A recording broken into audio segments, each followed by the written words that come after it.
लोकसभा चुनाव में आज छठवें चरण में 8 राज्यों की 58 सीटों पर वोटिंग का काम पूरा हो गया।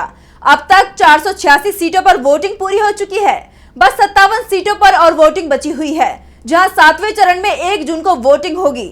छठवें चरण में भी कहीं से भी अप्रिय घटना का समाचार नहीं मिला है।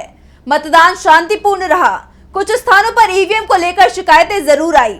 मौसम का पारा 45 डिग्री के पार पहुंच गया है, लेकिन लोकसभा के महापर्व में वोटरों का उत्साह ठंडा नहीं पड़ रहा। आज 8 राज्यों की 58 सीटों पर वोटिंग हुई। बंगाल को छोड़कर सभी जगह मतदान शांतिपूर्ण रहा। छठवें चरण में लगभग 61% वोटिंग की खबर है। सबसे ज्यादा 81% मतदान पश्चिम बंगाल में हुआ है। वैसे बंगाल में इस बार भी टकराव की खबरें आती रही। झारग्राम से बीजेपी उम्मीदवार प्रणंत टुडू पर हमला हुआ। बीजेपी ने इसके पीछे टीएमसी का हाथ बताया है, तो तमलुक में भी बीजेपी और टीएमसी कार्यकर्ताओं के बीच टकराव की खबर आई है। जम्मू कश्मीर के अनंतनाग राजौरी से पीडीपी की उम्मीदवार महबूबा मुफ्ती ने दावा किया कि उनके मोबाइल फोन की आउटगोइंग कॉल को बंद कर दिया गया। उनके बूथ एजेंटों को सुबह ही घर में नजरबंद कर दिया गया। महबूबा इसे लेकर धरने पर भी बैठ गई और सीधे उपराज्यपाल को निशाने पर लेते हुए कहा कि अगर वो कहते तो मैं चुनाव नहीं लड़ती।